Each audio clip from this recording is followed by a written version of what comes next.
Hi മക്കളെ, V K സാറാണ്. So നമ്മൾ +1 ക്ലാസ്സുകളൊക്കെ അടിപൊളിയായിട്ട് പഠിച്ചു. +1 ക്ലാസ്സിൽ പരീക്ഷ എഴുതി, അങ്ങനെ നമ്മൾ +2 എത്തിയിട്ടുണ്ട് അല്ലേ? പലർക്കും തന്നെ +2 എത്തിയിട്ടുണ്ടെങ്കിലും ബിസിനസ് സ്റ്റഡീസിനെ സംബന്ധിച്ചിടത്തോളം പലർക്കും തന്നെ ഭയങ്കരമായിട്ട് സംശയങ്ങളുണ്ട്. എന്തിനെക്കുറിച്ചായിരിക്കും? സാർ ഈ പോയിന്റ് എങ്ങനെയാണ് എക്സ്പ്ലെയിൻ ചെയ്യേണ്ടത്?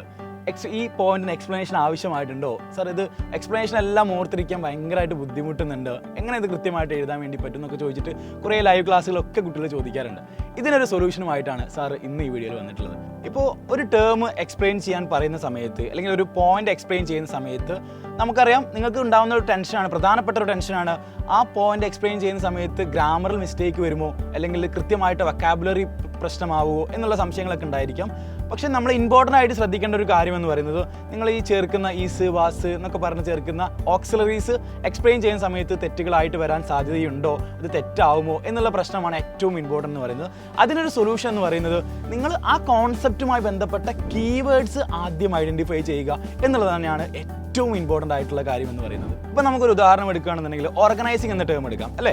അപ്പോൾ ഓർഗനൈസിംഗ് എന്ന് ചോദിക്കുന്ന സമയത്ത് നമ്മളിങ്ങനെ organising is the process of എന്ന് പറഞ്ഞ് തുടങ്ങുന്ന ഡീറ്റെയിൽഡ് ആയിട്ട് ആ രീതിയിൽ ബൈഹാർട്ടാക്കി പഠിക്കേണ്ടതില്ല. ഓർഗനൈസിംഗിൽ എന്താ സംഭവിക്കുന്നത്? നമുക്കറിയാം identification and division, grouping of activities, assignment of duties, reporting relationship. ഈ കീവേഡ്സ് പഠിച്ചു കഴിഞ്ഞാൽ അല്ലെങ്കിൽ മനസ്സിലാക്കി കഴിഞ്ഞാൽ, പഠിക്കാനല്ല നമ്മൾ മനസ്സിലാക്കി കഴിഞ്ഞാൽ നമുക്ക് എന്തായിരിക്കും ഓരോ കോൺസെപ്റ്റ് നിങ്ങൾക്ക് ഈസി ആയിട്ട് എക്സ്പ്ലെയിൻ ചെയ്യാൻ വേണ്ടി പറ്റും. ഇപ്പോൾ നിങ്ങളുടെ ആൻസർ ഷീറ്റ് വാല്യൂ ചെയ്യുന്ന ഒരാളെ സംബന്ധിച്ചിടത്തോളം ഇത്തരത്തിലുള്ള കീവേഡ്സ് അതിലുണ്ടെങ്കിൽ തന്നെ നിങ്ങൾക്ക് മാർക്ക് അലോക്കേറ്റ് ചെയ്യുന്നതാണ്. അതിനെക്കുറിച്ച് പോലും നിങ്ങൾ ടെൻഷൻ അടിക്കേണ്ട, കൃത്യമായിട്ട് നിങ്ങൾക്ക് മാർക്ക് കിട്ടുന്നതാണ്. നമ്മൾ ഈ പറയുന്ന വെക്കാബുലറി അല്ലെങ്കിൽ ഗ്രാമർ ഒന്നും തന്നെ അതിനൊരു മാനദണ്ഡമായിട്ട് വരില്ല.